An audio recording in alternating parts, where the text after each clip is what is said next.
gets this right back, Charlie. Definitely.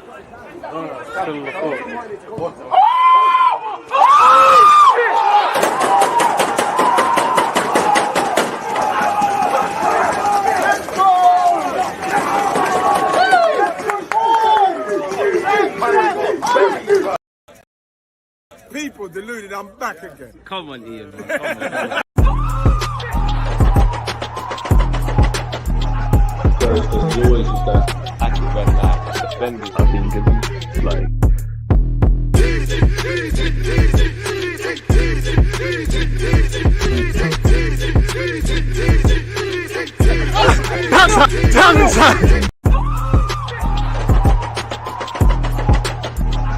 There's always just that active red flag defending. I think it's like.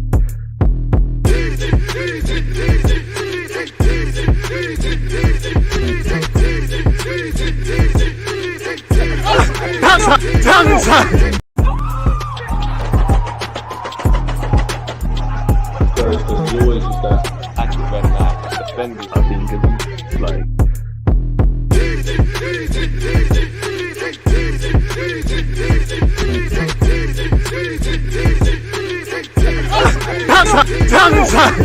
People deluded, I'm back again. Come on, Ian, man. Come on. And I mean, Ian Wright set us up perfectly. Are we live? Of course we're live. People deluded, I'm back again. Thank you very much for tuning back in each and every time. If you're like myself in the United Kingdom, good afternoon, good morning, good evening, and of course, good night. As usual, appreciative to you on YouTube and Twitch for supporting the content. 50,000 subs, journey to 100k and beyond begins. Twitch, we're still pushing for 10,000. Hope everyone's having a progressive week with it being the midway point. I hope you lot are healthy. I hope you're all in good spirits. Obviously, I'm later than usual purely because I had to fit going in gym. Sorry, people, one sec. Something's bugging out. Yeah. So as I was saying, yeah, man, I had to go gym, man. I'm in a good mood, but I just feel I was getting withdrawal symptoms and there was no physical way of fitting it in. Obviously, at 3:15, I'm live with Babs on cross Twitch and YouTube. And then obviously we're watching Champions League at 7:40 as well, people. So there was probably no time to fit it in, so I had to, innit? And just because my analytics, I was looking at YouTube analytics and it was saying that more of you are online past 1 p.m. and stuff. So I thought, let me try a couple times, switch up the rotor and things. And even though I do love an 11:30 stream, I'm a morning, well, not a morning person, but I like to be productive in the morning. Pardon me, and I just think it sets things up perfectly. As I said, people, hella content. You should see live to the pinned message. Again, slap the like button, get your talking points in, etc., etc., etc. Again, we're watching Chelsea versus AC Milan, and before that, I'm going to be live with Bad.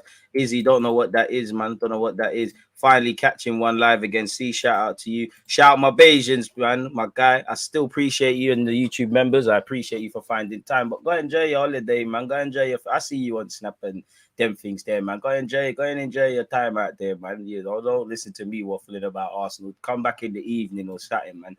Go and enjoy the, riches that one of the best countries in the West Indies has to offer. Shout out all my Bayesians. I think my flag's in the wash still. We're just gonna have to use my one that's been in all the Feps and Juves and that, but come on. And it's still a JA thing. Obviously, Jamaica's got hella yellow. The flag isn't gonna be kind and things. Izzy, you sound like the Ferralis, man. Big up Inner Circle. Big up to my poor brother who fell 6 foot off a stepladder last night. He's 67 and misses going on holiday on Friday.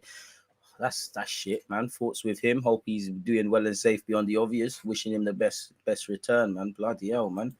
That sounds vicious, my guy. Flipping hell. And this is why I always wish you lot good health, because again, at 67, that's a madness, man. But he sounds, if he's like you, he's tough as old boots, man. Wounds heal and that. So yeah, wishing him a good return sooner rather than later, man. Obviously he's missing the holiday. Hopefully there's other holidays that he can attend, or miracle settings. We're hoping that he's able to miraculously get better and things. Broken ribs, bloody hell, so that's gonna hurt in terms of breathing and the rest of it, man. But from you have life, it's all right. Could be better, could be worse, man. So yeah, I hope you're all doing well and safe. Omar, Inner Circle, C, let's activate. And the rest of you tuned in, appreciative. Talking points are welcome, people.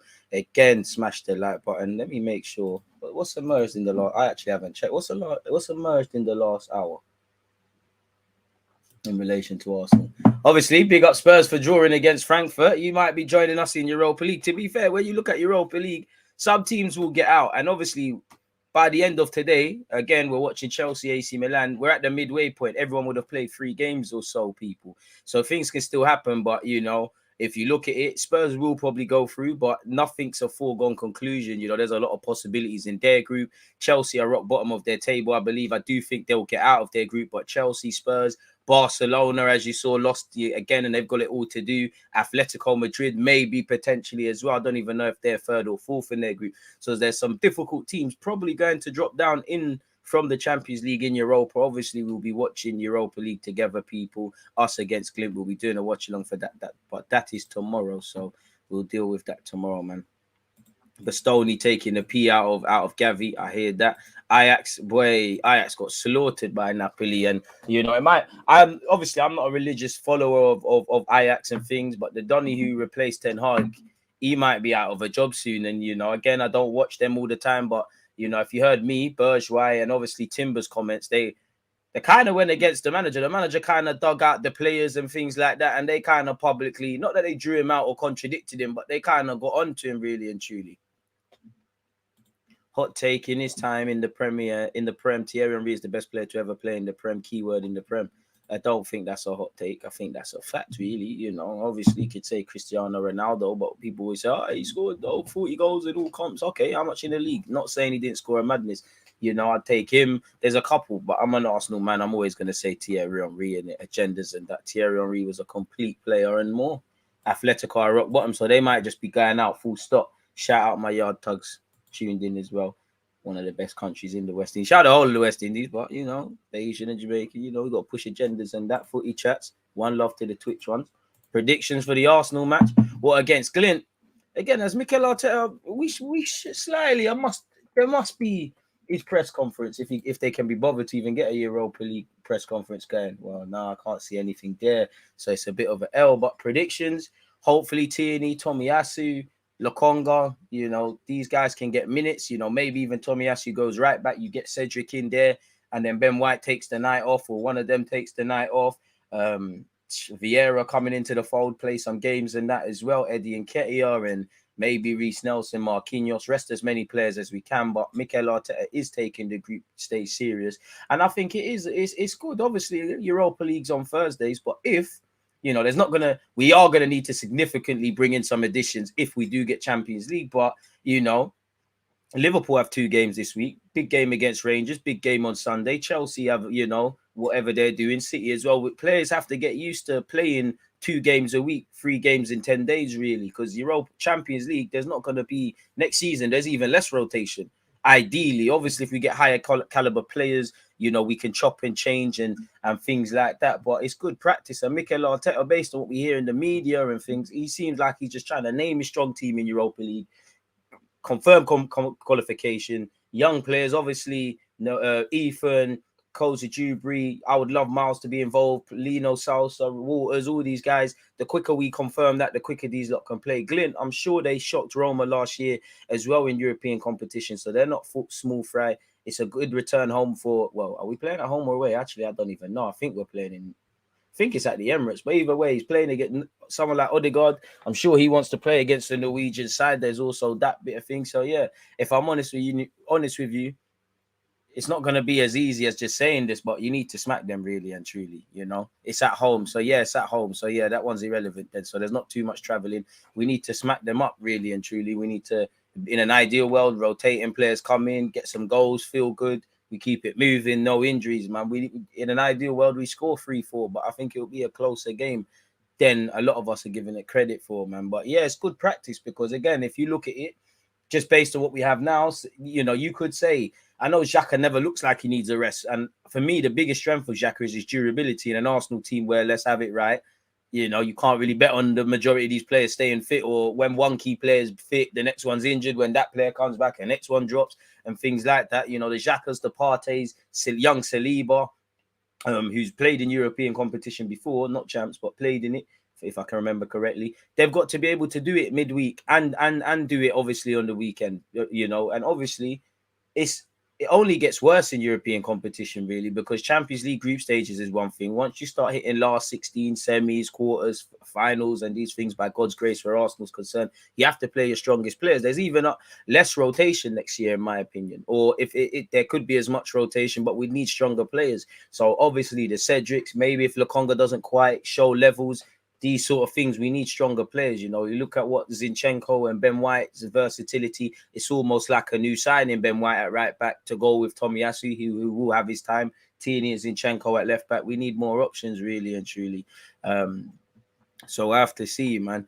DG, I have a cousin in Brazil who says Danilo to Arsenal is done word of mouth, but no cousin whose cousin who's barber, knows the personal trainer, who does the dry cleaning, knows his dentist, and they said that this is happening and that's happening. It could be Chinese whispers. I hope you're right, Denver. If you're right, you know, you and your cousin need to come on my show, because you lot might be on some Balagay / David Ornstein stuff, really and truly. Fabrizio Romano said it. So I hope you're right in that regards, man. You know, I hope we do get Danilo or someone in Jan, but I don't know, man. It could be Chinese whispers. As I said, everyone's dentist, you know, everybody's dentist, barber, everybody knows everybody, and everyone's got stuff. I hear you. I hope you're right. But until I see him signing that contract with the pen, saying, oh, yeah, I've followed Arsenal my whole life, and Thierry Henry this and that, and holding shirts and the rest of it, boy, the dream is free, the hustle is sold separately, as I always say, man. You know, I know we live in a day and age where arguably what I just spoke about is the last thing to happen. You know, we, especially Arsenal fans track planes, you know, look at gardens and stuff like that, where Gabriel's concerned, and Torreira and the rest of it. But yeah, man, I need to see some confirmation, my dude. I need to see some confirmation, really and truly.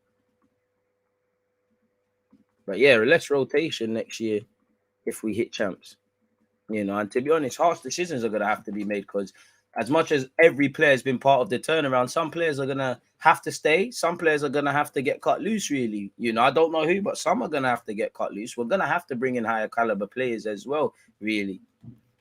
So yeah, we'll have to see, really and truly. Barbershop conversation tact. But yeah, man, Denver, I hope you're right, man. Big up your cousin in Brazil. They mashed Roma 6-1, so we need to take them seriously.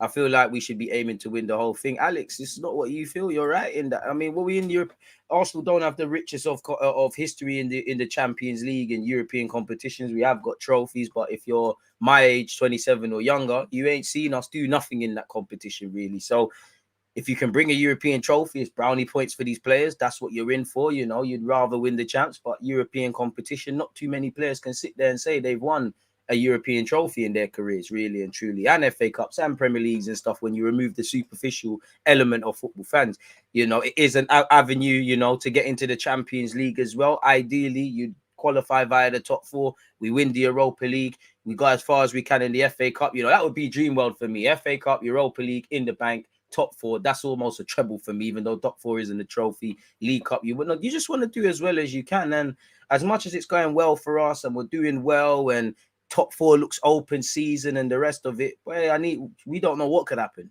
you know. As much as I love what we're doing and stuff like that, we're only a couple of injuries away from collapsing. There's been times where we've had injuries, we got on with it, you know, and we're going to have to do something in January. You know, there might come a time where we look more realistic to be in the Champions League via the top four or via Europa League. I think we're moving in that direction, but I don't think we can convincingly say Arsenal will be in the top four. You know, I think we've got a strong chance. I think we need to keep doing what we're doing, not get too excited and see where we can be. I don't think Arsenal are cerebral enough to convincingly say we're going to be in the finals of the Europa League, because we've seen once it gets to the latter stages, whether it's been the gaffer or the players, there's certain naiveties in cup competition, and actually where the top four is concerned, crunch moments where you just need to get it done. And I hope the fire is burning for some of these players that have been part of past failings in the Europa League.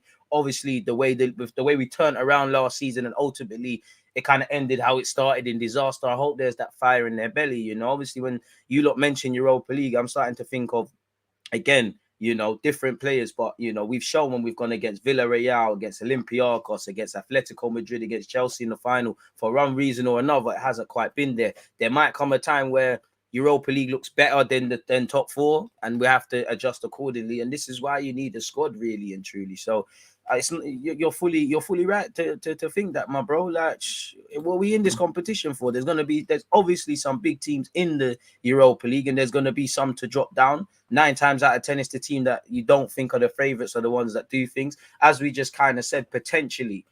Well, I'm not gonna lie, I'd love for Spurs and Chelsea to join us, really, after all the nonsense that Spurs fans and their Twitter admins been running since they pipped us to the Champions League top four last season. But again, I think Chelsea and Spurs will go through in the champs, but potentially Chelsea, Spurs, obviously Man United are in the Champions League. You're gonna have there's other teams as well already in the Europa League. Man United are in the Europa League, sorry. Barcelona could drop down. One of Barcelona, Bayern Munich, and Inter Milan have to come out of that group. Again, Atletico are rock bottom.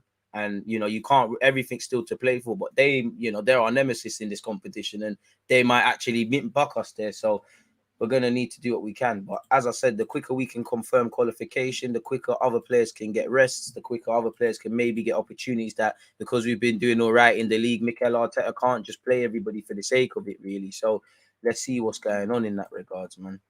And you need 2 first teams. Look at Liverpool yesterday, 1-2-0, Salah penalty, lovely free kick from Trent. They did change things, but Klopp went for the big guns. He didn't sit there and go, oh, you know what, Sunday we're playing Arsenal. Let me try and rest players or do this and that. He played all the big dogs that he had available, more or less, really. And for Arsenal, obviously, Liverpool are going to get a bit of confidence. They have a tough run of games to come. They're going to want to put their season to turn their season around. They do have our number. I did think Darwin Núñez looked good.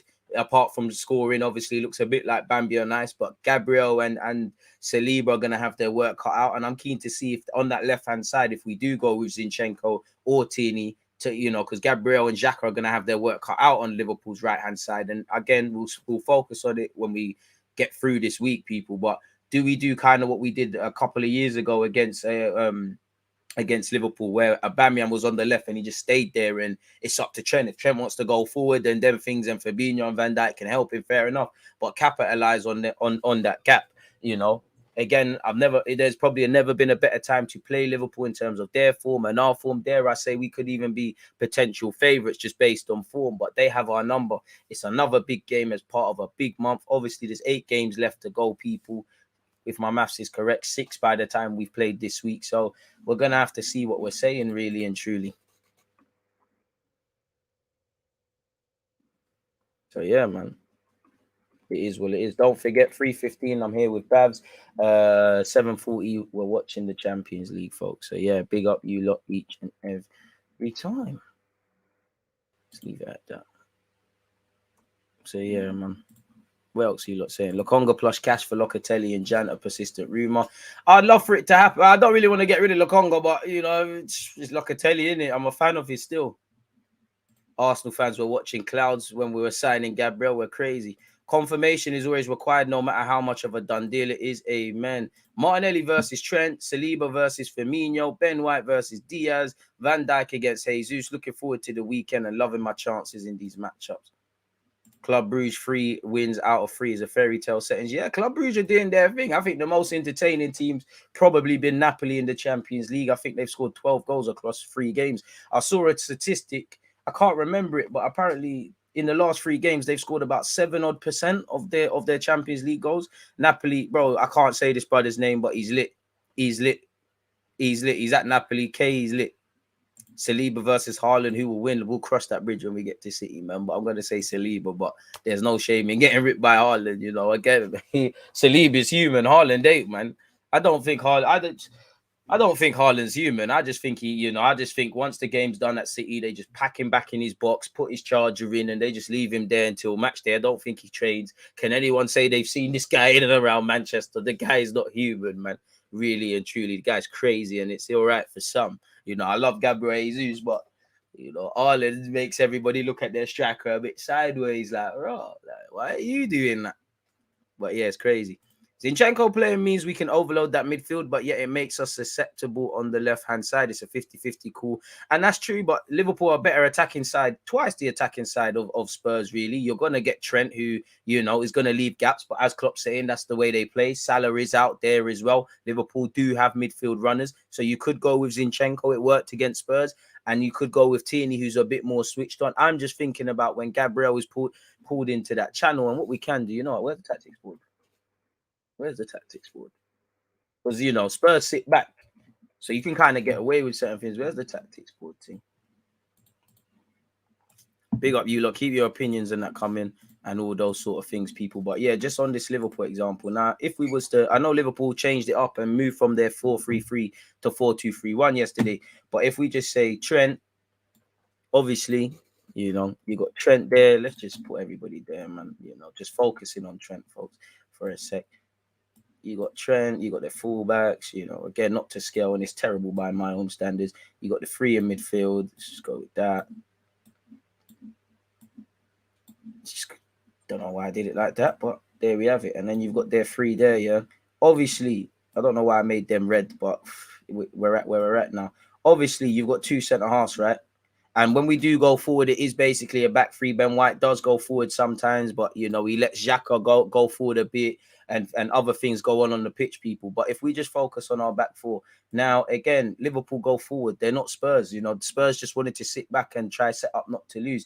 You know, Salah's actually been hugging the touchline a lot more this season, you know. Again, preview out tomorrow/Friday, you know, with Paul of Redman TV/Anfield Agenda and just blood. He's been on everything with Liverpool. And he was speaking about this. Salah's been hugging the touchline. Trent's strengths are going forward. You know, he'll go on the underlap, he'll go on the overlap. So there's overloads. So do you go with Zinchenko? And you know the risk you take with Zinchenko, like against United. And Zinchenko wasn't solely to blame for that penalty against Spurs, but we were hit on the phase of play. Gabriel, silly to give it away. Xhaka's held his hands up and said, I made a mistake. Saliba cleared his lines. And I don't think there's anything wrong with the header, but maybe he thinks he could have done better. On the transition, if you remember, we was caught in and around here. Saka tried a thing. We lost it. They were 7 against 3. It was Richarlison on the far right where Zinchenko wasn't. And obviously we was caught in a phase of play. Son and Kane played a 1-2. Obviously it led to that. So these things can happen. But they're not just going to sit back. You know, Trent is going to get forward. Salah is going to get forward. Let's just put Salah's name as well. They are going to get forward.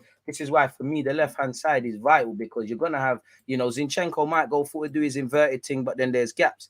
And Gabriel, you know, as much as I like Gabriel, he's a hazard sometimes, you know, and they're going to want to pull him out into wide areas. How we combat against that with Gabriel, with Tierney or Zinchenko, and actually are both our midfielders, but let's say specifically Granit Xhaka, who, you know, you want to keep him playing in that role, but he's going to have to help because there are going to be overloads on that side. And especially if you allow Trent to cross, you already know what the hell's going to happen. You know, he's got a bit of confidence back from knocking in that free kick. You've got Salah there. So it's going to be an interesting one to see them overloads. And again, in an ideal world, if I'm Liverpool and let's say, what are you doing here?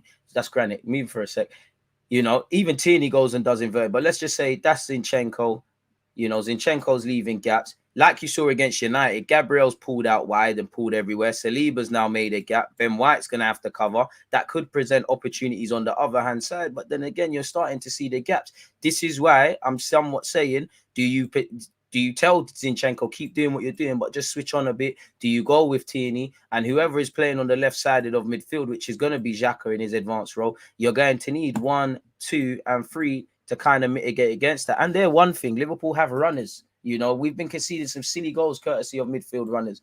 And they've got Diaz, they've got all these quality players, etc., etc. So it'll be interesting to see how Mikel Arteta combats against that. But, you know, form goes out the window. But definitely never been more well, not me, but in terms of all-round sentiment, we've probably been a lot healthier, a bit more confident. Maybe not necessarily to beat Liverpool, but to give them a game, really. And to be honest, I still have Liverpool as the favourites because they have had our number for years. More 3 points, picked up more 3 points home and away than I care to count. Scored more goals than I care to count. Can't even remember the last time we scored in the league against them. The only goal of recent that sticks out is Lacazette and Reece Nelson when Van Dijk and Van Dijk and Alisson both made mistakes. Arteta has done it against them before in cup competitions. I don't know if Klopp will play a 4-2-3-1 or revert back to 4-3-3. Naturally, when your team is like this, you want to change things up, but it's just something to worry about. Whether it's Tierney or Zinchenko, they've got to be switched on, and collectively, the whole team's going to have to put in a shift there, really. So yeah, man, that's what I would say relating to that. Keep smashing the like buttons, people. Are we not at 100 likes yet, man? You lot boy me. But yeah, that's just how I would look at it, really. Good talking points. Don't know how we got there, but yeah, man. Let's put that in the timestamps. Shout out you lot.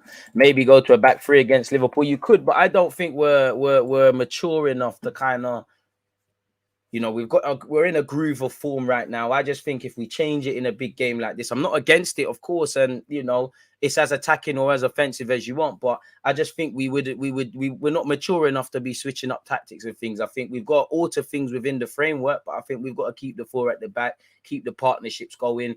I would always advocate for Tomiyasu. You know, he's our best defender, in my opinion, you know, or one of them.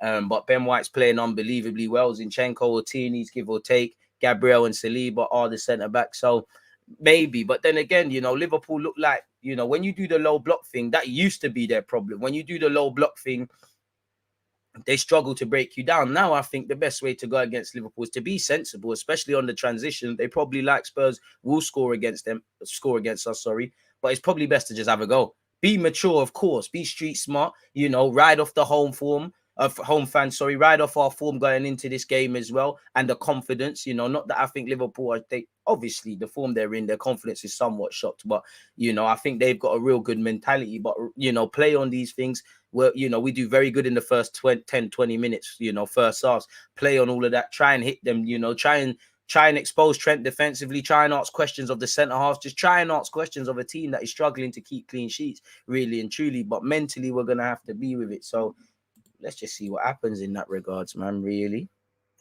it could be a back three.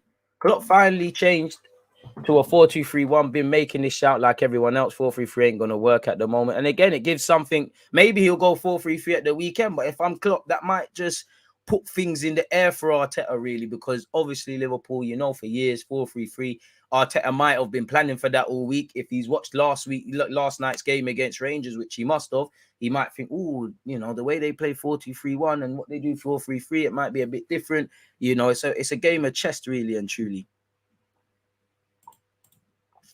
Who you think gets a rest tomorrow? Who can be rested? We ain't got a squad like that, really, you know. Odegaard get the night off.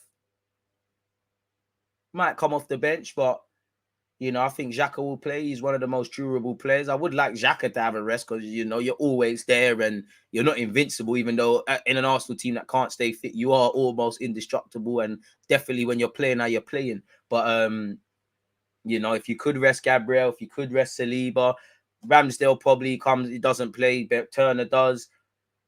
Ben White probably get a little rest as well, probably needs it. Arteta keeps speaking about physically how the demands of a right back is different. Probably Jesus. These guys could come off the bench, probably will be on the bench.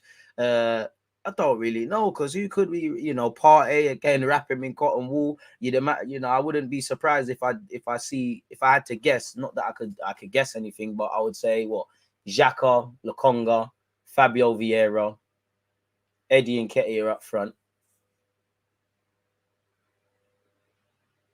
Marquinhos.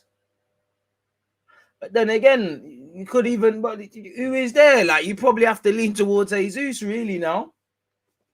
Get some European goals. I don't know, really. You know, let's start from the back. Matt Turner. You could go Rob Holding and Tomiyasu and sneak Cedric in there, but I don't really want to do the Mickey Mouse thing, if I'm honest with you. I do think Gabriel played the last one, innit? Maybe one of Gabriel and Saliba, Holding, Tomiyasu, Tierney, Xhaka, Lokonga, Vieira, Eddie Nketiah up front, Marquinhos off the right or left. Maybe Reece Nelson potentially gets a start. You could, Cedric is fit, you know, unless you're gonna put Tomiyasu right centre back, sorry. then I really advocate that. And to be honest, I do kind of want to see a proper defense, whether that's Gabriel or Saliba and Holding. Not that Tomiyasu can't play. I don't really want to see Tomiyasu and Holding. If we get away with it, we get away with it. But we have to respect Klimt. They look good in it. And as someone said, they bopped Roma last season. We have to take them seriously. Cedric's return to training, I don't really know, man. So yeah, man, I really don't know. If I'm completely honest with you. So it could be, it could be. But we just need to win, man. Again, the quicker we win all our opening games, the quicker we confirm the group, then we can start to rest legs and things. I do think Mikel Arteta will probably go a bit stronger than I've kind of tried to guess. Win the group, advance to the round of 16 directly in the Europa League. Amen. I hear that. What other things are you lot saying? Blessings, Pack. Liverpool this Sunday. I'm nervous, but we need to just play like we did against Tottenham. Saliba should be able to humble them, man, in Liverpool. But this Brighton man is super. Brighton, I think you mean Brighton man is super. Yes, also Arsenal needs a super DM. I'm not convinced with big up Dino. I'm not convinced with Trossard still. If we are getting a forward, they need to be pushing Saka and Nelly regardless of his free piece at Anfield. Anyway, long day for Trent this weekend. Watch. Hopefully. In the transfer market, the one thing Arteta does not get credit for is not settling for well below average players, overpriced and difficult to get rid of. I'm not too sure that's necessarily true, but I hear that. I got excited when Jesus pouncing on the mistake for Lloris made, but Haaland's different hunger. My type of striker. From when a man fly kicks for a goal, he means it. DJ, I would play Zinchenko tomorrow and play Tierney Sunday, creating a 3-2-5 with Ben White tucking in midfield instead of the 2-3-5.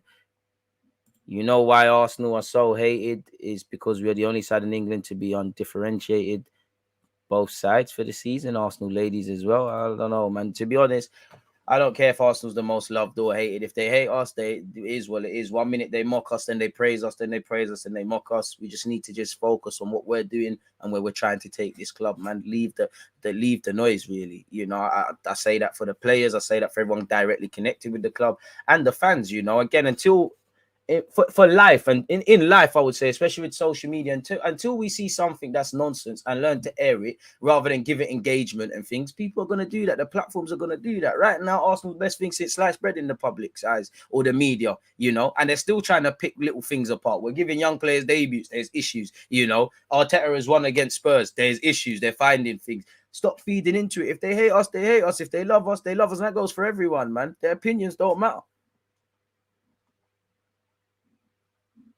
50k, congrats DG, we move forward, amen. Love to see a team sometime with Tierney, Zinchenko, Martinelli all on the left. I hear that. Big up, bro, my favorite up whilst I'm blowing on some blue Zushi powers. Don't know what it is, but shout out to you. Who you thinking gets a rest tomorrow? Once again, I don't know, man, because we can talk about resting guys, but someone's got to play. I don't think we're gonna rock up there with a bunch of kids, and I don't think we should really, you know. It all depends on how everybody's trained, what the fitness levels is saying. If I had to bet money, I think Xhaka plays. So that probably means a rest for Partey. Probably mate Saliba or Gabriel. One of them gets the night off. I think Ben White gets the night off or from the start. I don't know, man, because we ain't got the squad. Maybe Martin Odegaard. It'd be lovely to have Smith Rowe and Co available, man. Watching Danilo highlights, he actually looks like he could be a top box-to-box midfielder. What do you think about dropping Gabriel to the bench, slotting in Ben White at centre-back and slotting Tomiyasu at right-back? You could. Marquinhos and Nelson start, maybe, potentially. I think Zinchenko has potential, but he cannot be starting over Tierney against Liverpool. Zinchenko makes mistakes more than he does tackles. Bit harsh. Don't think that's true. Maybe we try Zinchenko centre mid tomorrow and see our options. And that could be a thing. You know, I do want to see him in midfield. DG, you know why Arsenal so hated by the football players? Because we drive engagement. That's why they will always send for Arsenal and United, because they are fans. Well, Arsenal fans and United fans will always give them free smoke. Really. It's how they pay their bills. Literally, the engagement levels is how they get keeping the lights on. Until we stop feeding that with energy, we're gonna keep complaining. To be honest, it just, bro. If I don't really give a flying monkeys whether these guys rate Arsenal or not. It's not for. If that's what they think, that's what they think. Reece Nelson will get minutes. I mean, with Smith Rowe injured, obviously he's not starting ahead of Martinelli now, and maybe potentially Marquinhos has lapped Reece Nelson. Reece Nelson has a couple of months to show something. His contract's running out. Be ashamed to see him leave for free. out of all them, him, Ainsley, them sort of guys there that have been part of the furniture, you almost forget. Yeah, I'd badly love for Reece Nelson to do a thing, but it's looking like he needs to keep it moving. Smith Rowe swap deal. Have you watched All or Nothing Arsenal? Yes, and I've done a review on such. Diego's going to dunk on Arsenal. I mean, Liverpool have hitters. Diaz, Salah, Jota. At least there's no Mane in it. We finally see the end of him. End of the day, you know, you've got to stand up in these big games. You know, you lost to United. You did well against Spurs. Can you win 2 of the 3 big games, top 6 games so far against Liverpool? As much as I'd like to win, and definitely because they've been smacking us up, if you can't win, don't lose. A point isn't the worst against Liverpool, regardless of their form. You live to fight another day, and it's a massive month. You know what? We still have Liverpool at this moment in time to play. You've still got to go to Southampton away, Leeds away, which are sandwiched in between Europa League games. These are not going to be easy fixtures. I think we end the month against Nottingham Forest. We have, excluding Thursday, tomorrow, we have about 3 games in the Europa League. I think we play Clint and PSV twice. It's a big ox. And again, some of you players are going to be here for the long term. In fact, the vast majority use this as a learning curve. Yes, we have injuries and the rest of it, but if this is Champions League, boy, you just got to get on with it, really and truly. Big up yourself, big yards. Facts, ignore the media and enjoy our bubble. Bro, they're going to, the same way they're gassing up Saliba, you know, to high heavens as great as he is. If he does the inevitable, which, you know, you see Van Dijk and these quality defenders make mistakes, they're going to say he's overrated. Hey, yo, Smith Rowe ain't good enough. Trossard's clear. I hear that. Osman, man. I hear that. Zinchenko centre mid for Xhaka. I hear that. What do you think of Nuno Tavares and Balogun progression in France? Balogun doing well. 6 goals for the season. I do think more impressive than obviously, strikers are going to live or die by goals. You need to get goals. That is all that really matters. But in the modern day, especially, you know, an Arteta sort of striker, you got to be able to do the Lacazette Jesus thing. You know, goals are a bonus, you know, for Lacazette because he just could work hard. Jesus can do it all. I think Balogun, he makes better runs. He makes runs for his teammates a lot more to take advantage of. The general play is improving, bit better physically. Playing the final third, still not quite the level, but he's getting confident and he's progressing really. Hopefully he can continue doing what he's doing. For Nuno Tavares, doing quite well, but I'm yet to be impressed defensively. You know, even we did a watch along for Marseille versus Sporting and Tavares did well. You know, they tried to kick his kneecap off basically. He basically got the keeper sent off because the keeper's come out and basically clattered him and handballed it. You know, he earned the corner that led to the goal, but in a nice way. I'm not impressed with Tavares in an attacking sense, you know, even the crossing, you know, there's no point getting into the final third if you're not able to find a man consistently, which is what Zinchenko and Tierney can do, your competitors, really. And I did think against Sporting, he was trying a bit too hard to score and you could see him peeing off his teammates. But for me, until I see a great performance from Tavares defensively, it's still there in it, you know. His strengths are going forward. You're playing in a back 3 / a back 4, and you're playing as a wing back half the time. That's what you can do in it. I need to see you stop the crosses, improve defensively. The goal actually came from his side. It weren't his fault. They got caught in the transition, but I need to see your marking improve, your anticipation, your positioning, you know. And if I'm really harsh in a final third, yeah, you can get in there, but you need to pick men out with your crosses. You need to hit the target when you shoot. But Tavares is doing well. I mean, if they both make it here, then fair play. If not, then where Tavares is concerned, the man wanted did he not want a buy clause in the Marseille deal, as we read a couple of months ago? If you can turn that 8 million into 18, 28, 38 or whatever by Arsenal, and a sell-on clause, we keep it moving really and truly. And the same goes for Balogun. I hope he's a Haaland boy. I want the impossible, which is never going to happen. A 22 to 25 man squad, majority, if not all of them, Haalanders. I'd love for Balogun to do it. He's still young. He's still developing. He's built off the experiences at Middlesbrough and he's doing well at Reims. But it's a long season. There's going to be, you know, the biggest thing these young players are trying to introduce into their game. And it goes for all the young players that are away from the club. And actually there is consistency. There's no point being good for one game if the next 3 you're iffy, then the next 4 you're amazing, then the next 5 you're shaky. And this is where they're at, really. I know in today's day and age, if you're seen as someone at 16, 17 as the guy, if you're not quite there at 20, you're not good enough. And people always say, oh yeah, but Ansu Fati, Pedri, Foden, Saka, you know, a young Haaland, this and that, and many other young examples. Yeah, they're the exceptions. There's like 10, 12 names to the thousands of young players out there. So hopefully they keep developing, get confident, and if they can progress into the first team, fair play. If not, sell them, keep it moving, reinvest. You know, we keep it moving, really and truly. So that's what I think of those. Balogun, long thoughts. Great talking points from you lot, people. Maybe I'll introduce starting these streams later, man.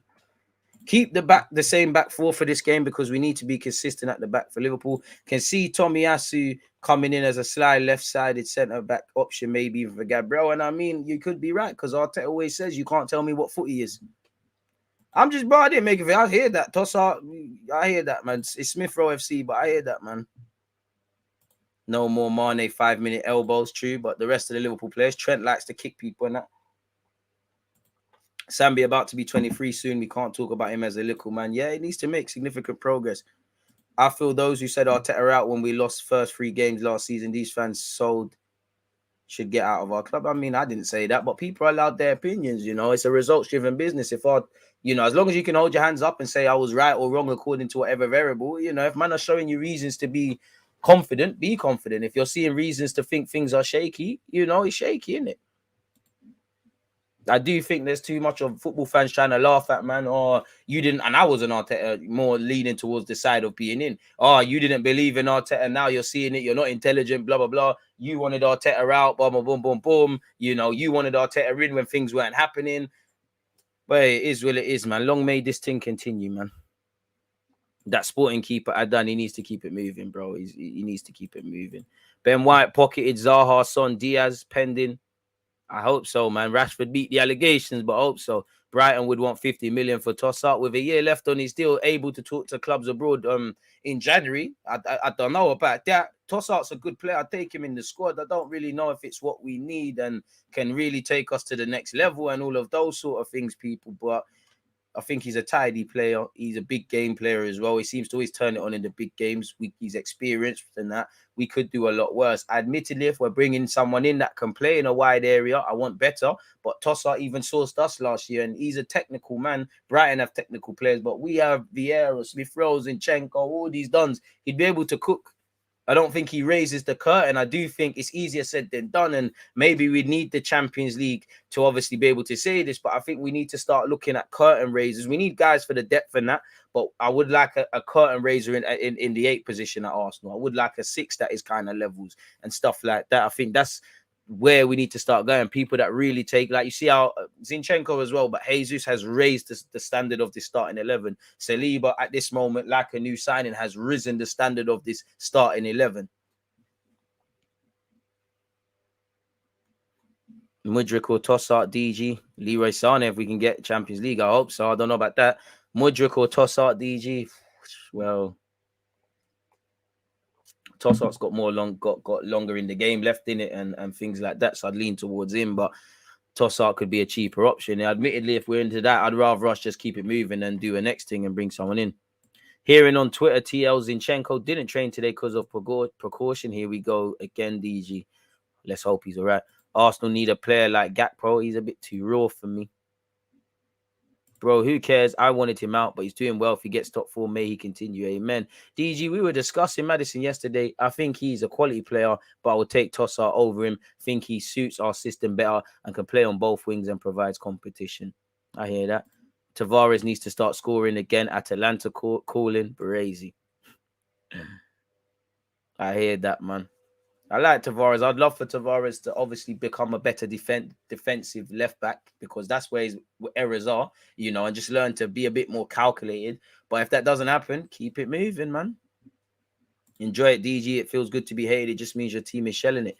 Oh, I hear that, man. I hear that, you know, but it don't matter to me, because outside opinion is irrelevant, really and truly. If I'm completely honest, they're going to talk good and bad. If you believe all the negative things they're saying, like at times when last season was kind of terrible, then we might not have improved in some things. If we believe the hype, anytime you believe your own hype in life, you're setting yourself up for complacency. Complacency is a killer. Sooner or later, you're going to stagnate in whatever industry or whatever you're trying to do. So I don't really care, man. Like, respectfully, I don't even care what a lot of Arsenal fans think, if I'm honest with you. Shout out you lot, because I do, but it's what it is. That They're going to talk, in it. They're paid to talk. Half of these people, especially in the media, are dishonest. I bet you they don't even believe it. Half of these content creators, pundits, they don't even believe it. Half of them are industry whores. They are told to say things. I've been in certain studios where people say, I don't agree with this, but when the camera goes on, I'm going to play devil's advocate and do this. So again, we don't even know if they're being honest, whether or not if they believe what they're saying. You know, clout is the new currency, and you know, you see it with talk shite. They trend all the time for mad things. You know, Jamie O'Hara was always making himself look like an idiot. Laura Woods is always patterning him. I bet them two are in it together as well. Jamie O'Hara probably don't even believe half the things he says. But it's irrelevant. Like, who really cares? The only opinions I care about is you lot and my own, really, and people who talk sense, and really what our players are doing. If I'm completely honest. I can't say K's name, but from Napoli looks lit, but it's looking like the price is going up, man. Top tier piano player number 8. Amen. Amen. Norton Coffey hopefully comes into the squad next season. I hope so. I'd give him until he's 20. I don't think he's good enough technically, if I'm completely honest. I don't think he's good enough going forward. I don't think his crossing is good enough. I think his mentality is excellent. I think his willingness to learn is excellent. A lot can change in a year, you know, and I do think sometimes he does youthful naiveties at fullback defensively. I don't think he's ready. I think he could be one day. You know, you got to slow cook these young players. As they said, I think Brooks' attitude will take him a lot. I think the only reason he wouldn't make it at Arsenal is probably his technical level, which at 18, 19, if it's not potentially there already, then it might never well be, but we hope he can, innit? You know, I do think he's got the potential to break into Arsenal's team and definitely make Arsenal some money. That's the reality. You know, if he's shown he's good but not quite good enough, okay, sell on clause, boom, Bob's your uncle. Because I can't lie, I do want another right back, if I'm honest with you. And also, and again, I do think Norton Coffey can cope mentally, but a lot of our fans wanted him somehow thrown in against Newcastle and Spurs away. Them same guys would laugh when he gets savaged. Lokonga is a man said Lokonga. Locatelli is a baller DG. He'll fit that Xhaka role perfectly. And again, Jamie O'Hara said we should get rid of Saliba. Yeah, I've seen that clip. Oh, well, he's been out on loan, he's not good enough and all of that. Bro, who cares? Half of the, especially in England, yeah. Have you ever noticed a lot of these English pundits, especially when it's your club and you're watching it, they say some stupid opinions that seems to be public belief because they don't. There's a big up Emma Hayes, the Chelsea gaffer, the Chelsea women's gaffer. She's one of the only pundits that I feel does her flipping research and actually sits there and says, "Oh, I actually don't know. I ain't got an informed opinion." Gary Nev, Jamie Carragher, you know, Danny Mills, Jamie O'Hara, bro. If they're not getting paid, a lot of these people don't care about football. A lot of legends at Arsenal and United and all of these things. A lot of them are only involved when they get paid, and I'm telling you that for a fact. A lot of them ain't really got time for it, so their opinions are not necessarily informed. Everyone's allowed freedom to opinion, but if they're chatting ish, they're chatting ish, and you can think that about your opinion, you can think that about mine. It is what it is. Did you see where Darwin says he has to ask his teammates what was said by Klopp in team talks as he doesn't understand? Well, he probably needs to either learn German or Klopp needs to learn Spanish or get to grips with the English language. It's expected, you know. If Liverpool play like what they did versus Rangers, we'll cook them. I mean, if we play like how we did against Spurs and better, fave Arsenal manager, big up Arteta, you know, shout out George Graham, but there's only one, you know. Do I really have to say his name? It's almost like he's named after the club. Sir Arsene Wenger, man. I mean, Tomiyasu's an adaptable player, and I do think Arteta is waiting for the right moment to kind of flirt with Tomiyasu's versatility, if I'm completely honest with you. So let's see what he's saying in that regards, if I'm honest. You know, it should be good to see. And for me, where Ben White, Zinchenko, potentially Tomiyasu, forcing it, but Martinelli, Jesus, to a degree, Eddie Nketiah. Literally, I'm forcing the Eddie Nketiah one. Xhaka to a degree as well, because he's still playing in centre mid. But when you've got players that can play their roles and actually good enough to play in other roles, by all means do it. It's just in previous years at Arsenal, we've taken guys that are barely right backs. We're playing them left back. Dons that can barely play right wing. They're going in the next role. When you've got guys that are intelligent, have the IQ enough and the ability to do it, I'm all for it. And that's one thing I've liked. When you've got other Dons, you're setting them up to fail, really, because they can't even do their own jobs. How are they going to do others? Really? Locatelli for Lokonga would be good business since Lokonga ain't doing the best in that 6 row. He's more suited to the 8. And I think that's what shags him at 23. Doesn't look quite mature enough to play as a 6.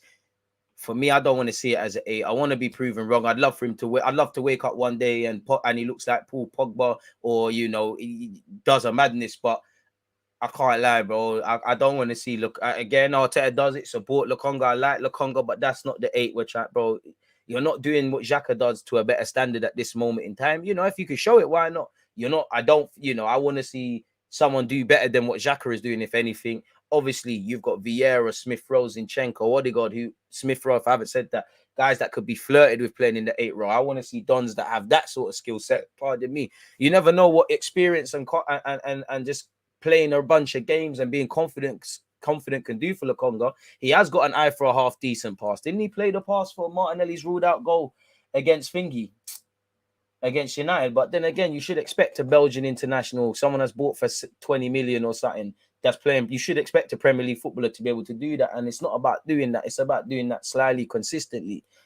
So yeah, man, I think the way it's going, hopefully Lokonga does his thing, and you never know what could happen when you get your chance. There are a couple of players who have taken their chance and ran with it, but if midfield was addressed the way I would address it, Lokonga would stay and be part of the squad. But if somebody sits there and says, "Look, January, we'll play my man. He can get a number of starts here," I might entertain it. I don't think I'd get rid of Lokonga yet, but I wouldn't begrudge the club if we're trying to upgrade. Because as much as I believe in Lokonga and what he could do and things like that, not saying he's a world beater. Sometimes signings go wrong. Maybe Lokonga, Tavares. Sometimes you just got to nip. Sometimes it's give people time, let them develop and that thing. Sometimes you just need to see it ain't worked. Let's just keep it moving, make our bread, boom, we move. So yeah, man. If I was Lokonga, Slime might even push for a loan car. You might be able to get in the Belgian squad. You don't look like you're going to be doing that right now. Ian Wright said if we make top 4, he knows some players who are waiting. Big up Ian Wright. Big up Wrighty. I hope Agent Wrighty's on the case, man. What, Messi's contract's running up, innit? You never know. Herbert Chapman, but come on, bro. Man weren't there watching Herbert Chapman. It's like when man say, if you were old enough, fair enough. But when people sit there and say, oh, the best player was Pele. But you weren't watching Pele, blood. Like, you weren't watching Pele. Like, I big up Herbert Chapman, but I weren't there. Like, the best manager in my lifetime is Arsene Wenger. Shout out Graham as well. Crazy. Gundogan's contract expires in 2023. Would you be open to letting him on a short-term deal? Yeah. If he wants a real challenge, it's easy to play with them guys there. Come. Do your deal, do what you're doing. I haven't seen what Merson has said in regards to Arsenal and Liverpool. You're going to have to point me in that direction, bro. Honestly, DG, you are one of the only people who runs a show like this who doesn't chat loads of ish. Your name is Deluded Gooner, but you're not deluded at all. You're a real G. I appreciate that, but I wish I had £1 for everyone. I wish I had £1 for that one. Everyone goes, you're living up to your name, mate. Like I said, good respect. I appreciate all the support, but good opinions, bad opinions. See if there's anything to learn. Keep it moving, man. I mean, might have to. Big up DG. Many AFC fans become fans because of players. For me, it was always Arsene Wenger, 20 years and counting. Lokonga looked a different player in his first few games for the club. He needs to get back to that. I just think Lokonga needs to pattern himself mentally. He looks a bit like a wet dog. If a dog's left in the rain, he looks sometimes like he feels sorry for himself. And we're human. You can lose confidence. You can feel sorry for yourself. And I don't like the term man up, but you have to man up now. If you're not playing, forget all of that. And I'm not saying he isn't that. The collective comes first. Right now, the players that are playing are the ones that have helped us have a good start to the season. If form starts looking iffy, if people are injured, like Tomiyasu can't buy his way back into the team, because Ben White's ran with that. If Smith Rowe was fit right now, you're having to hold bench because Martinelli's doing his thing. You're going to have to be doing up Europa. If you get your opportunity, take it. And you haven't always looked like taking it. You have looked a bit more confident coming off the bench now. Fix up, work hard. Do what you're doing, because the collective comes first. Smith Rowe and that Xhaka role for the second half of the season. I can't wait. Lokonga can break lines with ease. He can play the 8 and 5. I don't like him at 6 because he releases the ball without even scanning, because he's lost possession so much last year. I mean, if he's losing possession a lot, I hear that, but you can play him in the 8. How much can he do it consistently? Like I said, there's no point bigging up one pass. You have to do it bare times. I want a number 8 that can do what Xhaka does and better. Xhaka can help to dictate the tempo of Arsenal's play. He does link up well. He does press well. He does recycle the ball well. I can't necessarily say these things to me with my eyes right now watching Arsenal about Lokonga, respectfully to the guy. I hope to be proven wrong. I hope he can show that. But you get me? Champions League is next year. If we're doing what we're doing, we can't rock up there with Lokonga and that.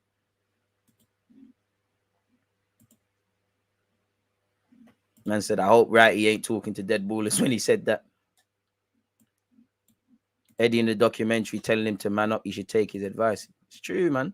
Football's a weird game. Sometimes you might be doing everything right and you're not playing. Sometimes there might be a reason. You know, you're not getting ahead of Xhaka and Partey. But what you can do right now is learn from both of them. What have they got that you ain't got beyond the obvious? What can you learn from them? Stay ready, because when your chance comes, take it. And they may never get their squad back. And again, the more competition, the more players playing well and all of these things, the better it is for Arsenal. Merson basically said, if Arsenal beat Liverpool, that's a 14-point gap, and he thinks a win will take Liverpool from the equation. I don't know, man. You know, as Arsene Wenger said, as long as it's mathematical, they have to fight in it. But I don't know, man. Let's just work on winning games, seeing where we're at. I mean, apparently the club see him as a 6, really. I mean, I don't know if he's a Xhaka role player, you know, but let's see what's going on. Is the Premier Farmers League? Well, it looks like it. You know, we play 38 games, and at the end, City win the league. Really, you know, they gassed up the Liverpool City battle. Not to belittle Liverpool, but Liverpool won a battle. City won the war. Really, you know, it is a Farmers League, really and truly. The most entertaining thing's probably the relegation battle last season, and for me, the top 4 battle is probably more exciting than the Prem battle. There's no battle for Prem anymore. I can't lie. I think Chelsea in the next few years, just because of what Todd Burhey's doing, I hope us, but just the money they're looking to pour at things, I think they're gonna kind of replace Liverpool in fighting City, for that position. But yeah, I don't know, man. Wishful thinking, but I hope he was speaking to Verratti as well. And I can't lie, if Lokonga at this moment in time is a Xhaka role player, we might as well pack up, man. If I'm completely honest with you. Just about hit 100 likes. One love for that, folks. If you haven't hit it, do the thing. Man said, Man City B, let's go. Partey is the best centre defensive mid of the Emirates gem. People need to ease up on the expectations of Lokonga, hard act to follow. I don't think anybody's really looking at him. I'll speak for myself. I can only speak for myself. I'm not necessarily looking at him through the lens of Partey. You can learn from him. I just think first thing you could do is show a bit more urgency. I do like, you've got that Ainsley Maitland-Niles thing about you, that Pirlo thing about you. Obviously, I'm not saying he's Pirlo or any of these guys, but they kind of do things at one pace. Now, when you're Pirlo and you can see the future before it's already happened, you already know what's happening in the 80th minute and it's minute 10. You can do that. I think Lokonga, he's got no awareness right now. You know, it's like a deer in the headlights. That's why the 16 don't bang. Lokonga can play football. He can play passes and the rest of it. That's why he's played for Belgium. That's why he's captain Anderlecht and played 70-odd times. That's why he's been brought to this club for 20-odd million pounds. You know, I'm not going to praise a professional footballer to do that. The key thing is consistently. Can you do what Xhaka does, anything close? At this moment, no. You know, if Xhaka, God forbid, was injured tomorrow, right now we can't buy another number 8 from now to the end of the season. I would love Lokonga to start and love Lokonga to play. But if we're trying to continue this 3 points thing and top 4, is he the best option? Are you willing to bet your house on that?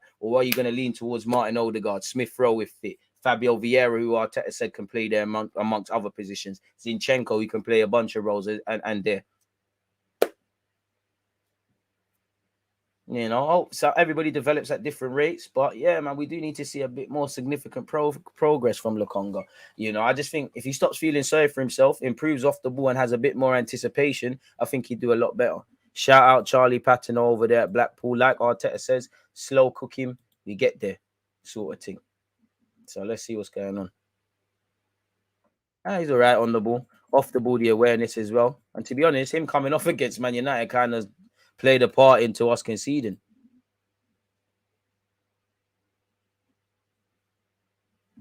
He can play as a lone 6. He's done it at Anderlecht. In the Prem, he's not mature enough.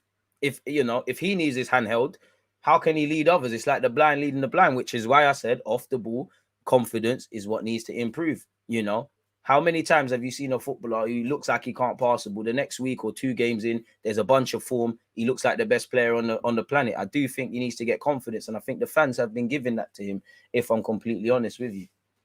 So yeah, let him do his thing, man. You know, and this is why out of El Nene and Lokonga, I'd advocate Lokonga to play every game of the week, really, because we need him to develop. But if we're trying to do this top 4 thing, I would bet on what El Nene is giving me in the midfield pivot. Let's just say pivot and not get caught on this 8 and 6 stuff. I'd rather, if El Nene's fit and Lokonga's fit and we're still doing what we're doing right now and trying to fight, I'm going to pick, as much as I just said what I said about Lokonga, I'm going to pick El Nene each and every time. I'm not saying El Nene doesn't play well or doesn't play whatever, but I know El Nene is good. I know what I'm getting with him, and I know I'm going to get a 5 or a 6. Lokonga, you could be 25. You could be 10 out of 10. You could be whatever. It's a bit of a risk, and we've already got a volatile squad. So let's see what's going on, man. I do think people underestimate how difficult it is to play Premier League football, the amount of things he has to learn, the amount of psychological things that go into it. But yeah, I think he's got the raw ingredients to be a half-decent player for Arsenal. But if he doesn't, sell, man. Keep it moving, keep it pushing. You know, but I do think if he got a lot more confident, you'd see a better Lokonga immediately. But only he, Arteta can bring you to the water. You're going to have to want to drink. So yeah, give the man time, man. It's a long season. He'll have his chance. Just make sure you take it. Ainsley Maitland-Niles is done out here, man. Ralph Hasenhuttl was saying he needs to improve off the ball. He's done, bro. He's more done than I thought. You went Roma, didn't do nothing. Southampton not doing nothing. West Brom didn't do nothing. You fit in, but you don't stand out. And we should have just took our 20 million and cut, really, if I'm completely honest with you. To be honest with you, Ainsley has accepted that right-back role, but, it looked like Cedric was ahead of him. Ainsley has said, I got no issue playing there. Rate Eddie for bulking up and looking shredded over the summer. Even in the small appearances this season, he has looked hungry and motivated. Hope he gets more chances. You're right. If I'm harsh, though, it's difficult when you're getting 10, 15, 20 minutes, and he has come off the bench to expert effect. What was it? Fulham? He probably his best cameo off the bench this season, but he needs to score, man. DG, remember the debate of who is worse, Xhaka or Bellerin? Where are them dons now? Ask them again. The Henry propaganda hasn't helped Lokonga either. Set high expectations. What did Henry say? I only remember Company saying he's like Yaya Toure and that.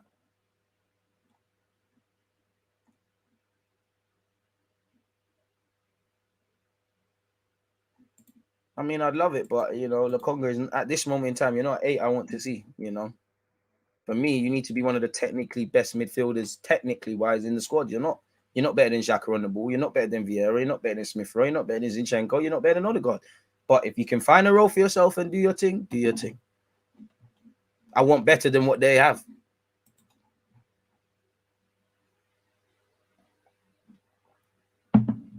But it is a double pivot, You might see Partey play as a lone 6. You might see Xhaka go up there. But if you actually go and watch the games again, you do see them centre midfielders next to each other. A lot to go with our condensed back 3. At times, our fullbacks provide the width and our inside forwards come narrow. If our wingers go and play out wide, you see narrow fullbacks and stuff like that. So it is. And obviously, you've got Odegaard in the hole.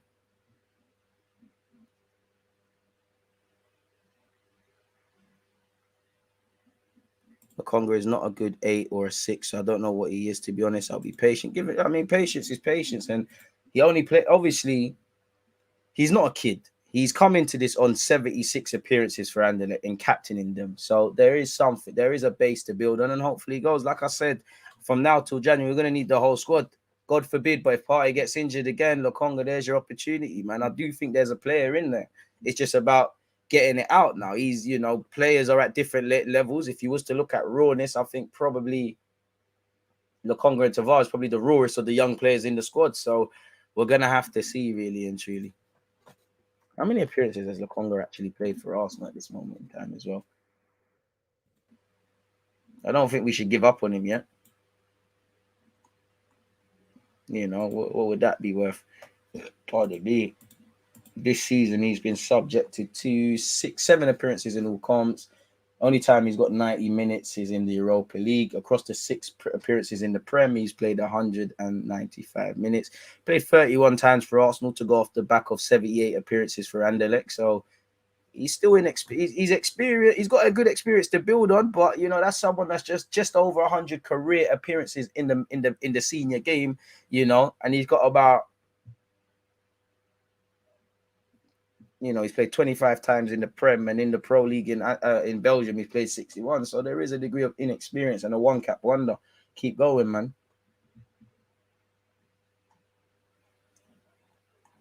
Don't want to give up on him yet, but it's down to him if he wants to be a squad player, you know, his first name on the team sheet, whatever in it, it's down to him. But a lot can change, man. Let's just stand behind him, give him opportunities. But at a point, we're going to have to review what go on. So, yeah, man. Stop gossips. Fuck you on about? Stop spamming, please. Stop spamming, please. Please stop spamming. You're just going to get yourself blocked. DG, are you concerned about our clinicality? I can't say that. We have to play out of our skins at times just to get a few goals. Not really, because I think we are scoring goals, but at the same time, you know, we could do a lot better. I remember company saying Lokonga was a late bloomer as well. So if we give him just a bit more time, but at the same time, he needs to catch up to the trajectory we are moving. Yeah, and then obviously you're right. That's where I'm at with it. But at the same time, football's harsh. You know, if Arsenal are in the top 4, you need to bring in a couple of other centre mids, potentially like a challenge party and Xhaka. So what would that mean for Lokonga? He's contracted until 2026. So I guess it's down for Edu Arteta and the technical staff to come to a resolution as to, you know, what the next steps are for Donny. But yeah, man. It is what it is where he's concerned, people. 111 likes. Keep going, people. Don't forget. What's the time? At 3:15, I've got Bavs. In fact, on that, let me send him the link. Make sure I've done all of that.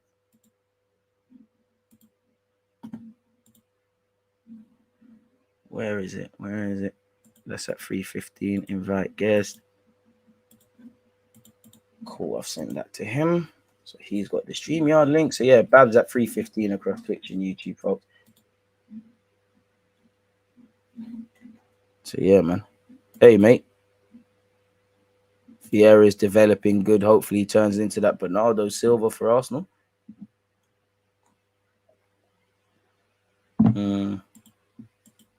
I hear that, man.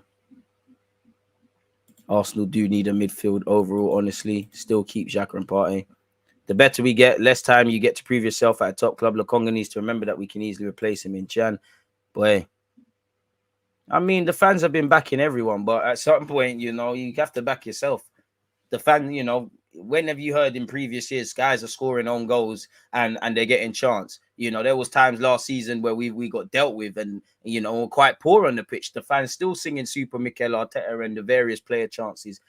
But you know, you need to do it yourself. I do think, you know, there's never been a better time for these young players. The atmosphere in and around the club is not toxic, all of these sort of things. So, yeah, man. I think Lokonga's time is coming to an end, but Fabio Vieira, on the other hand, he looks like a future star for us. I don't know, man. It's down for Lokonga. What I would say is sometimes we're going to have to just learn to nip things in the bud when things are not working. So, yeah, with that being said, though, let's go and let's see what's going on in fact, hold on, people. Let's type in Arsenal. Before we start, let's type in Arsenal and Google again and see what comes up. I always miss Mikel Arteta's press conferences. I really thought he would have done his thing. He started 35 minutes ago, so I very much doubt that is on Arsenal.com already. So we're going to have to circle back on that tomorrow, if anything.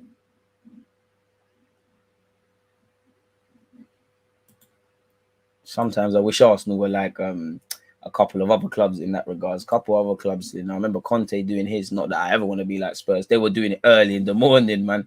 To be fair, obviously, you know, we've got our training times. Mikel Arteta comes in after that, innit? So it makes sense. I hear it, Gaffer. I just wish I could hear what you're saying a bit more, mate. So yeah, it is what it is. The Congo stats in pre-season were good. As pre-season needs more game time. He does, but you can't have everything, you know. Fans can't cry about Arsenal trying to fight for top 4, have consistency, you know, play your best players and give everyone a game. If everybody wants to have a game, go join Sunday League. You know, I do agree with you. Lokonga does need more minutes and things like that, but at the expense of Xhaka, at the expense of Partey at this moment in time, no. When rotation becomes a thing, harsh reality is we're trying to get top 4 and do what we're doing in the cups and beyond. So while we have to stay behind Lokonga and things, and I do think they'll give him time and don't write him off and that, we have to remember the harsh reality. Ish keeps moving, life keeps moving. Some players in general are going to kick on. Some players are going to stagnate at some point. Even the players that have kicked on are going to stagnate at times. Some players are going to get left behind. Some players are going to show they're not good enough.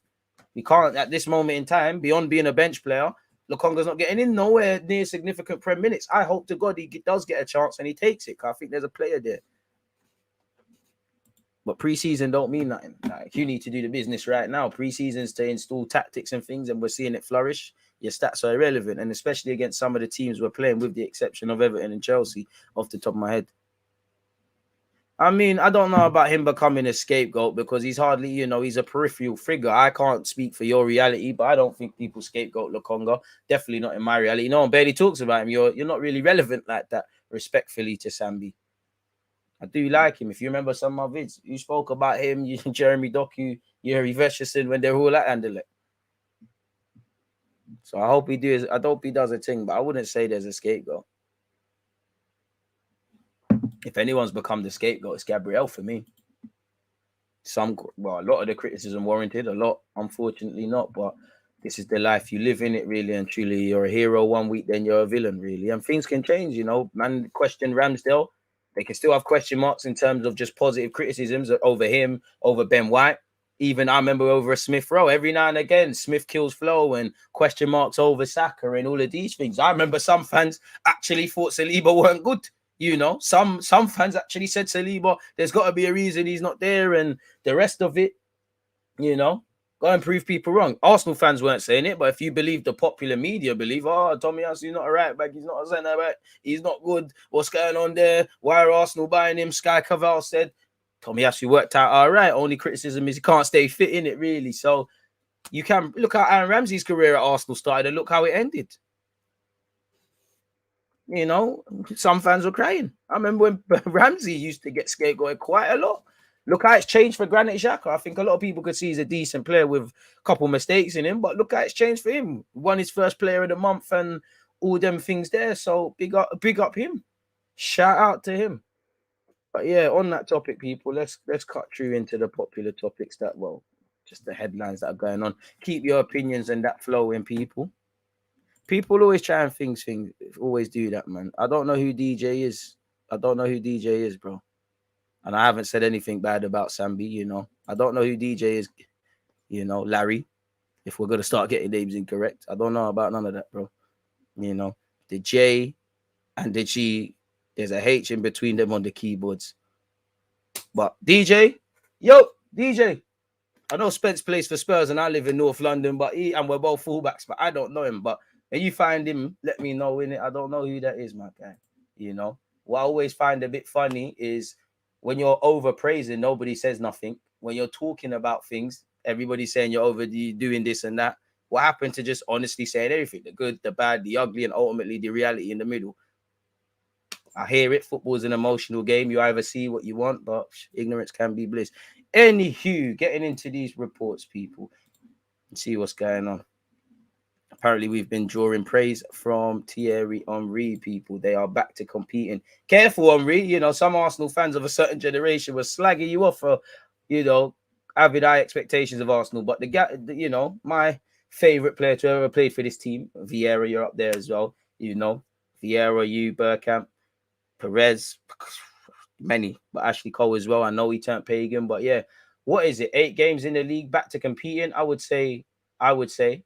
What is nice to see is a team that can competing. And for me, I always say it's not because it's Arsenal or any different team. When you pass Boxing Day and Christmas, it's going to be different because you have a World Cup. But when you pass January and you're still up there competing for the title, then you're a title contender. I'll change that to top 4, but it's nice to see Henry fix the same way I do. Let's just get to December, January, still saying the same things that we're saying. There's going to be bumps and bruises along the way, but the sentiment needs to remain the same. I'm not surprised with the results because whenever they come to us, I don't know what happens with them, but they don't usually perform. What's this? 1 win in 29 visits, so it usually happens. But what I like with the Arsenal team right now is that it's a different team. If you talk about something that's important, it's a different team. Players are one thing. This upstairs is the other and the most important.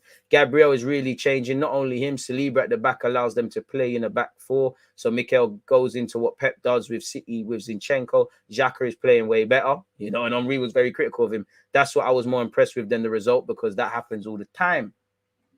Let's keep it going. I don't think we're in a title race, but I'd rather people, stupid as it is, talk about Arsenal in a title race than, there was a time on last season where we didn't even have a single goal. We was waiting on the West Brom game to change our season. Whether Arsenal's board are currently planning to make signings in Jan's transfer window after brilliant start. In fact, what we can do Let's go over here, people, because I think I've got this same article from The Athletic. I was reading it myself, people, and it's a lot of jargon, so we'll be here all day. But Arsenal's recent form is founded upon the strength of Mikel Arteta's system. In his early days as Arsenal coach, the game plan would frequently be adapted to counter the opponent's strengths and exploit their weaknesses. Those adaptations are becoming less and less frequent. I disagree. They're still there. It's just Arteta's got his players now. So it's now more about our identity. Increasingly, Arsenal set out to play their football their way. That tactical foundation means certain players can be swapped in and out with relative ease. There is not a huge discrepancy, for example, between White and Tomiyasu in the right-back role. In other areas of the pitch, however, the situation is more delicate, particularly through the spine of the team. The primary example is Thomas Partey. As you know, the Ghanaian produced an outstanding performance against Spurs, one that underlined his importance to the team. The key evolution in Arteta's side in the past 12 months has been the switch from a double to a single pivot at the base. Like you see, Xhaka goes. Partey is the lone six. At times in the games, they're next to each other, but generally that's what you see. And allow Arsenal to release an extra man into attacking areas where Xhaka joins Odegaard, Saka, Martinelli, and Jesus, impressing, and obviously the rest of it. And the fullbacks and whatnot. Sorry, folks. Grab some juice. H2O better yet. So yeah, people, it has liberated a revitalized Granit Xhaka and allowed Arsenal to release an extra man into attacking areas. Partey is key to this switch. His combination of skill and strength enables him to thrive even when outnumbered. The reliance on Partey is reminiscent of Arsenal's previous dependence on Santi. They have come to count on an injury-prone player at the base of their midfield, one whose skill set is not easily replicated. It's easy enough to say Arsenal should have recruited an alternative to Partey, but where exactly does a team go to buy a backup midfielder who can dribble through the press, pass between the lines, and be dominant in physical duels? Don't expect fans to do that. Don't expect me to be able to say that, but the club have to. Other clubs do it. No point talking about him when he's not fit. Big up Aaron Ramsdale. He's been doing his thing as well. Obviously, we got rid of a couple of keepers. Jesus has been getting praise as well. And obviously, you've got Eddie and Nketiah. Where is the specific part? And obviously, Smith Rowe and El Nene won't be in action until after the World Cup, people. The key part here is Arsenal are currently expecting to be in the market during the transfer window. They will hope to learn from lessons from last season's window when they failed to strengthen and subsequently lost their grip on the top four place. The club are one of many Prem teams who anticipate a busy January across the game, with clubs seeking to strengthen squads in the wake of a World Cup. A particularly congested fixture calendar will see many teams, Arsenal included, hoping to add some necessary depth. So let's hope so, man. Let's hope that is the case, people. So, yeah, man. But until Jan, we're going to have to put up with it, really and truly. So, it is what it is. Going back to Google Chrome, though, for a sec, people, because that's where everything was. That was basically that article. Trossard said it's difficult to say anything about that right now. He did speak in the summer about potentially moving a 27-year-old Belgium international. He's been linked with Arsenal and Chelsea, among other clubs. It's difficult to say anything about that now. Pardon me. It completely depends on which club will come. If I feel good and things are good on a private level, but I also know how good I am at Brighton, also with the new coach, Roberto De Zerbi, it looks promising. And apparently he's never scored more than 8 goals in a Prem season before. But, right, I never knew that. But with 5 already, he seems to just save them for the big games. So, yeah, people. And the winger who has played in a variety of positions for Brighton over recent years, including at wing-back, on the wing and in attacking midfield, explained his improved productivity in front of goal. I'm a little higher up the pitch now, which gives me more chances to score a goal. And the more chances you get, the more you can score. I think that's the biggest difference from the last few years. A bit of a, overrated article then, really. Let's see what this is saying. Trossard admits he's open to quitting Brighton, with Arsenal and Chelsea both keen, and his contract is running down. And he did get a hat-trick at Anfield. It's the same thing, really and truly. And he has refused to dwell on speculation. I've evolved tremendously. I know now how the Prem works. I've grown tremendously in that confidence. Mentally, physically, I've become better. I have mastered the tricks now. Our coach did leave for Chelsea now, but speculation about me following him makes no sense. If the opportunity arrives, I want to go, but I want to play and not sit on the bench. And if you do go to Chelsea or Arsenal, you would be, or anyone, more of a rotation option. Tim Sherwood has said he's surprised 60 million Arsenal target has not left English side yet. He's speaking in relation to Pedro Neto, whose end product hasn't quite been the best, people. He has 101 appearances, though, for Wolves, even though he's injured. And Wolves have let their gaffer go, so maybe that's that. But we heard Mendes wants to continue the Portuguese revolution themselves. Arsenal and Tottenham still keeping tabs on the Ivorian Wilfred Singo, who can play in a back three as a right wing back, and he's just 21 years of age, people. According to the Sport via 90 Minute, Arsenal, Spurs, Barcelona are all interested in the Torino defender, people. He's played in the wing back row. I think he's a bit suspect defensively, if I'm honest with you, but he is decent going forward. I think it's one where you keep scouting. I'm not necessarily convinced, but what do I know? I'm not in charge of scouting, so if Arsenal are, bring him to the carpet. Newcastle interested in highly rated 21-year-old winger. We already know this about Mudryk. We've heard everything from his willingness to sign for Arsenal to 13, 14 clubs are watching him. I'd imagine, don't forget, people are watching Chelsea, AC Milan later today, people, in terms of a watch-along. But I'd imagine a lot of you are also going to watch Real Madrid versus Shakhtar Donetsk, people, where he'll be playing. And he did well the last time he played against them.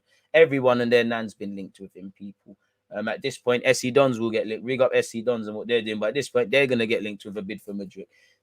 Jacobs is told, give me sport, allegedly. You've got Arsenal and even Bayern Leverkusen who are interested. But the challenge with Leverkusen is that they have been messed around before with Mudryk. They actually had a deal to sign him and it never came off. So they're going to return into the fold knowing they've been messed around once before. But he's hot property, and the better he does, the more clubs are going to be circling. But Newcastle certainly hold an interest and are keeping the tabs on the situation. He's apparently Nice, leading the charge. He's been linked with Arsenal, Liverpool, Chelsea, United, Nice, Leverkusen, West Ham, Everton, Brentford, Newcastle. So we'll have to see. They want to sell to the highest bidder. So it all depends how much Arsenal or any other club deem he's worth. Fabrizio Romano reveals Arsenal transfer interest in 2 Brazilian midfielders.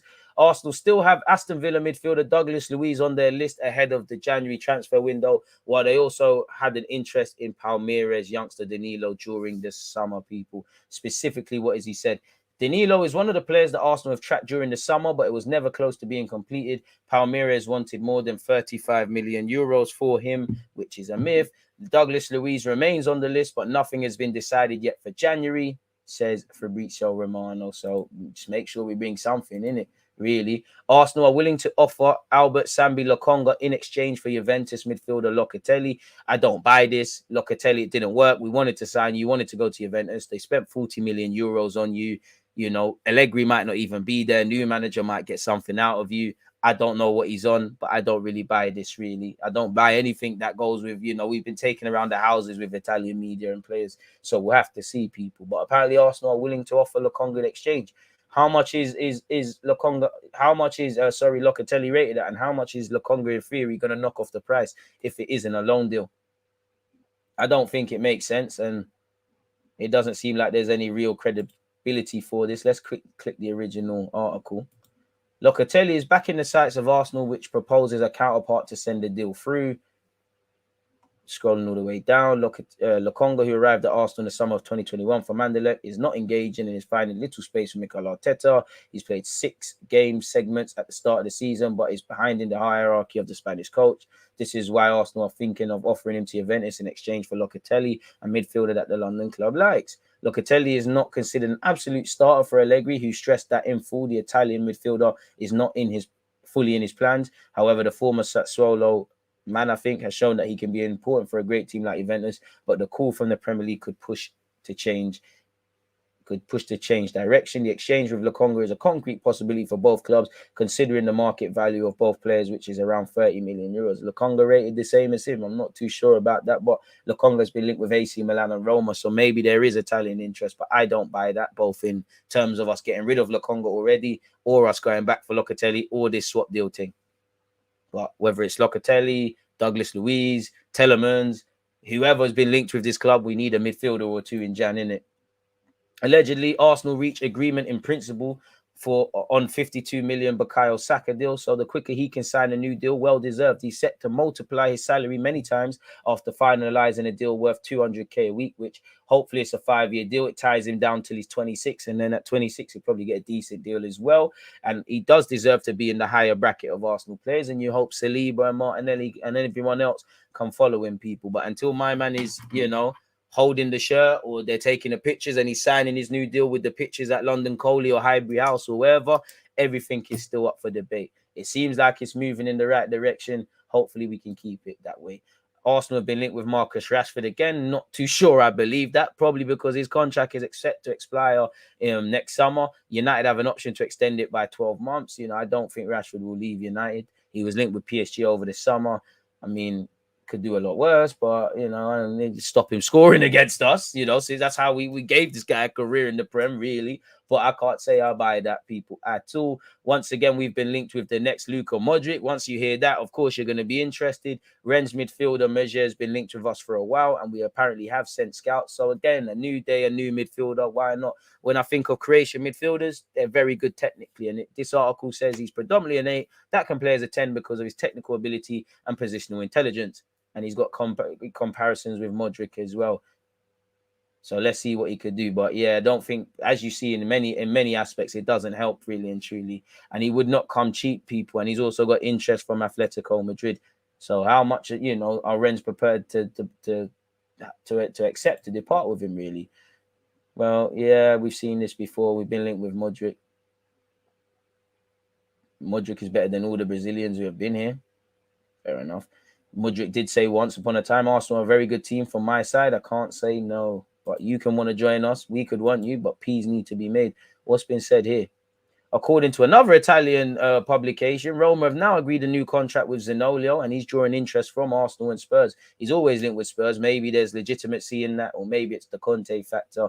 But yeah, I can't say I've seen us linked with him consistently. But yeah, it is what it is, really and truly. Good player, though. Arsenal tried to sign, club refused 22 million Gunners bid on deadline day.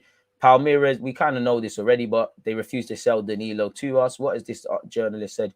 You can't rely on him. If I was Edu, that would be the first position I'm going for. And that's Genius. Who cares what Genius says, people? What has this guy said, this Nicola brother? He has said, Arsenal, who have Edu Gaspar as their director of football, tried to sign Danilo. Who gives a crap what Jermaine Genius thinks, Someone needs to, someone needs to take my DG mug and go to Jermaine Genius and collect the tears for losing the North London derby. We scored 3 goals, but he probably sat there and said, you can't tell me Spurs didn't deserve something out of the game. You, Bentley, Jamie O'Hara, absolute twats. But anyways, this information was given to me by a person very close to Danilo. I mean, you're going to say names, or obviously you can't, but everybody, what is it? Your barbers, uncles, brother, whatever, dentist. That's who told you. I don't know, people. But yeah, this information was given to me by a person very close to Danilo. According to my source, Palmeiras received an offer of 25 million euros on the last day of the transfer window. But the Palmeiras president has already made it clear that she would not sell Danilo under any circumstances, not in 2022, maybe in 2023. That's why there are so many clubs queuing up with the possibility of buying him in Jan. Allegedly, he models his game on Kante, and he does look a bit raw. I don't know if he'd directly be ready from January, and we'd have to kind of temper our expectations. But yeah, man, he's having a bit of a flat season, if I'm honest with you. Still one of the only domestic-based players in Brazil to get called up in the Brazilian side. So if Arsenal have done their due diligence, bring the man to the carpet, really. Obviously, they said they wouldn't sell him previously under any circumstances. The president said, regarding Danilo, I said he wasn't going to leave, and he didn't. I'll tell you, players of this size, important in the history of Palmeiras. I don't make decisions alone. I always consult our coaching staff. If my coach says he can't lose the player under any circumstances, he doesn't leave. About Danilo, it was really bad for him to go to the national team. I remember I had an internal conversation with the club and I expressed my opinion about his departure, but I'm not in charge. He's going through a less good phase. That's part of it. So as I said, it looks like his form has been a bit poor, but if we've done our due diligence, bring the man in it.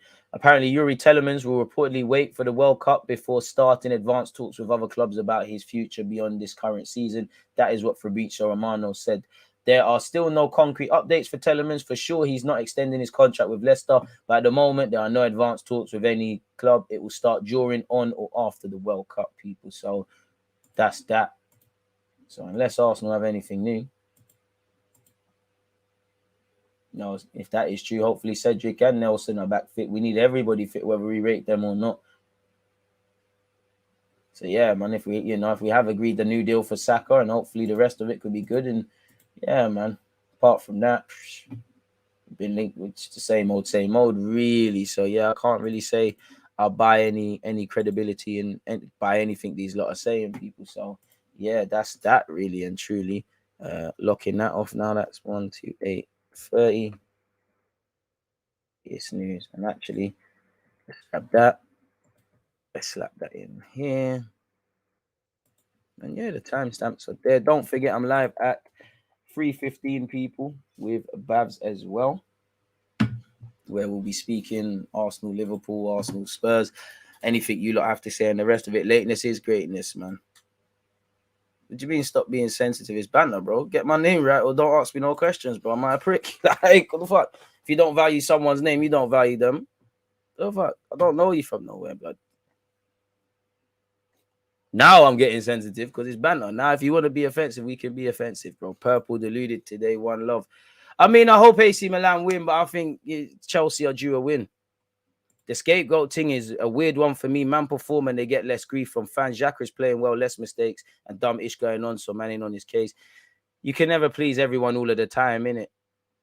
And that's the sad reality, man. Appreciate that, American Gooner. Robert Abramovich settings. I hope everyone's blessed, man.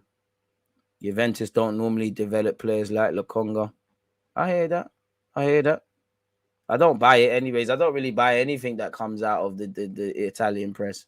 I don't really buy anything until people are holding shirts. It's just anything else, man. Harsh. I mean, hope Saka signs a new deal. It's not my money. You're one of our best performing players. Obviously, you tie a 21-year-old down on a 5-year deal. You got to give him the bands, innit? In inflation. Every time Saka, there's talk of a new deal, he's already gone up the levels. So, yeah, man, hopefully he can keep doing his thing. But, yeah, man. It is what it is. We'll have to see. Just because I'm conscious of time, people, I'm going live in 13 minutes. Just because I'm very conscious of time, people. Again, you know, I'm going to end this live stream just because give me time to set up for the next one with Babs. But as I said, we go live again across Twitch and YouTube, people. That's with Babs.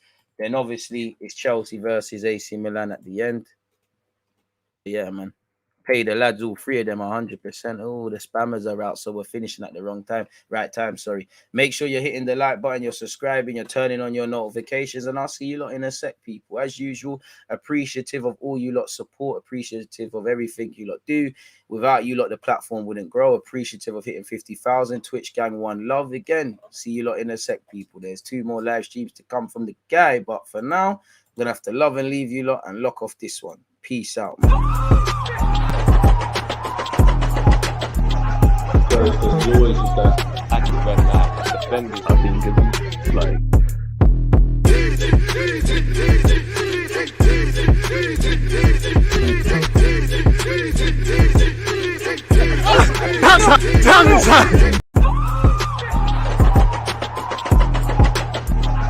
there's always just that active red flag defending. I think it's like